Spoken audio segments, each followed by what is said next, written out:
There are certain joys in cinema that can't be replaced or even replicated most of the time. Showing someone you love one of your favorite movies can be a terrifying experience, especially if they don't like it, or maybe they already knew too much about it and aren't wowed.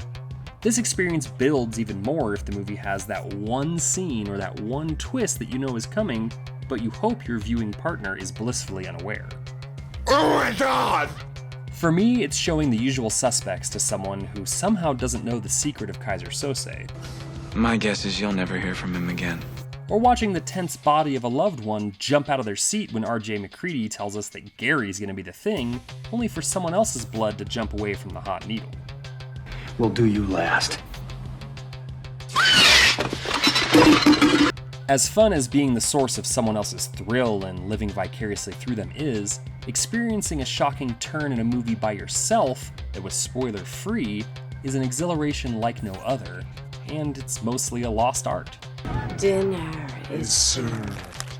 While Sinners was spoiled far too early for people in 2025, From Dusk Till Dawn, under the right circumstances, has the ability to drop your jaw on the floor and absolutely knock you on your ass. Kiss me, darling mother, drunk a pint of beer, my grief and tears to smother, then off to reap the corn.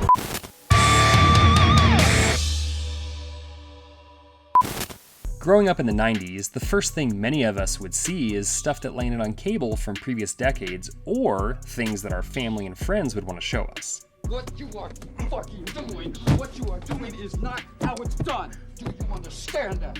I had one of those great mom and pop video stores that had, let's say, less than strict rules. It's the equivalent of not being carded for booze when you really should be. I am McLovin. No one's McLovin. McLovin's never existed because that's a made-up, dumb, fucking fairy tale name, you fuck! I would rent everything I could get my hands on, and a lot of the time, would go there with my older brothers who, in my eyes, were more worldly and knowledgeable about all things cinema. It was like going to a class, but one that I really wanted to go to.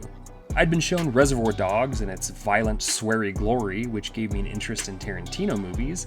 Why don't you tell me what really happened? As well as a couple things from Robert Rodriguez, who felt a lot like San Antonio's John Woo. Desperado was fantastic for multiple reasons, and even got me to watch El Mariachi. So, when From Dusk Till Dawn was coming out, I was lucky enough to avoid any of the hype besides my older brother's exuberance about seeing it in theaters. I, at only 11, would be left behind, but they were sworn to secrecy until it came out on video, and in 1996, without easy internet access or the wonders of cell phone accessibility, I was able to avoid hearing about it. Let's see if you taste as good as your brother. Truthfully, I didn't want to know. I didn't want to know who lived and who died, how cool the action was, or how much of Selma Hayek I would see, especially after Desperado left such an impression. From Dusk Till Dawn starts with the same electricity that Desperado or Reservoir Dogs has. Your best better get a hell of a lot fucking better, or you are gonna feel a hell of a lot fucking worse. While the latter has an introduction to the characters discussing tipping and the aftermath of a shootout gone wrong, the former starts with a discussion at a bar about a massacre at another location.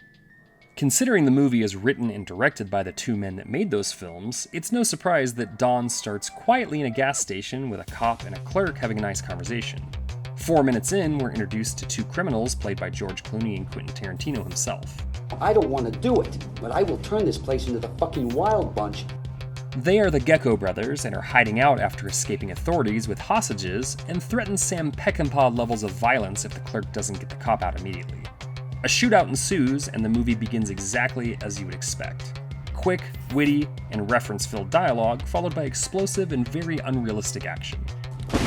Low profile. What is the meaning of the word low profile? The gas station even explodes as the two brothers walk coolly to their car to move on. The credits roll and you still expect only what you see on screen and what you come to expect from the two creators. Even the deep red coloring on the credits scroll and Dark Knight song don't give anything away, as these two criminals are clearly okay with killing people. They get to a hotel with another hostage in tow, but Tarantino's Richie kills her in a grisly way while Clooney's Seth is out. You wanna come over on the bed and watch TV with me? Easy fix, they kidnap a family with an RV and take them across the border so they can meet their contact. Brother and I were in a little hot water. I want to need your assistance. That family has some big names too, like Juliette Lewis and Harvey Keitel, so you just know they're gonna live through this and maybe bond some with their captors. Do you swear to God that when I become one of the undead, you'll kill me? Even if Richie is being a bit of a creepy sociopath. We get to the Titty Twister, a rough and tumble strip club bar for truckers, and get introduced to even more fun characters like Frost, played by Fred Williamson, and Sex Machine, played by FX maestro and sometimes actor Tom Savini. Hi! How you doing? Enjoying it? I hope so. That's just more fun names to add to this crime caper shoot-'em-up. The bar is unfriendly, and so are the Gecko brothers, but through some wit and smarts from Harvey Keitel's Jacob, it looks like everyone is gonna get out mostly unscathed. Then a shootout happens. Then, at 1 hour and 43 seconds, From Dusk Till Dawn becomes a vampire movie. Fuck it! We as the audience are just as confused as Jacob to see slimy green blood on a knife before Selma Hayek's character jumps on Richie and bites him while the rest of the bar explodes into vampiric violence. It's a shock and a surprise that we simply couldn't have anymore with social media and other spoiler outlets. We have companies posting spoilers on massive TV shows 24 hours or less after the episodes air, for Pete's sake. You know what everybody says about me, huh? I suck. At just a little over halfway through this movie, it completely changes. The violence is now horror-tinged, the stakes, no pun intended, are suddenly raised higher than they ever were, and you aren't sure who's gonna live and who's gonna die anymore. It's a lot like that Mario Kart meme where you sit up at attention when your kid starts beating you at the game. You are paying full attention now. Now, do we all agree that what we are dealing with is vampires? The humor of the movie remains. It doesn't actually get scary at any point, but the tone does shift into survival mode. The craziest part of the whole shift is that there are zero hints leading up to it. The movie lures you in with its characters and their story, and then takes those same characters and deposits them into a completely different movie. It's a great trick that only works once and sadly wouldn't work anymore. That's a matter of opinion, and I don't give a fuck about yours. I see a lot of comparisons with Sinners to this movie, and that's fine. Sinners is a wonderful movie in its own right, and I wish it wasn't spoiled by being released in 2025, and is by no means a copy of From Dusk Till Dawn.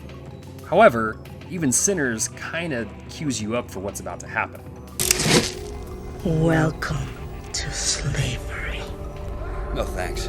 I already had a wife. They just don't make them like this anymore. Or more accurately, they can't get away with sneaking two movies into one without it being a nationally broadcasted story anymore.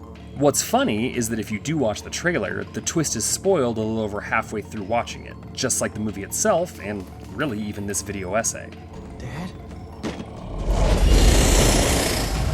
It's a treat to have two fully formed ideas that could have gone either way.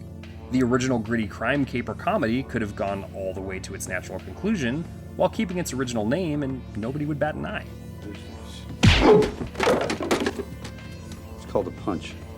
Conversely, the movie could have given us a preamble of vampires and had that brothers and kidnapped family wander in halfway through just as easily, and the name still makes sense. The real treat is how it is pulled off so effortlessly and assuredly that makes it just so damn special. One of my favorite parts is watching Cheech Marin's third character be just as shocked as we are when he's told that they survived vampires, giving us one of the simplest and most charming explanations about the differences between psychos and vampires ever put to film. They were vampires. Psychos do not explode when sunlight hits them. I don't give a fuck how crazy they are. The legacy of the film is massive, but none of the sequels, TV series, video games, or even spiritual inspirations would ever come close to the thrill of green blood-covered knives, followed by a movie changing directions so rapidly and drastically. Find someone who hasn't seen it and won't look up anything about it, and show them what movie magic can still be. From Dusk Till Dawn truly was one of the greatest movie hard turns ever created. Fuck you, everybody. Good night!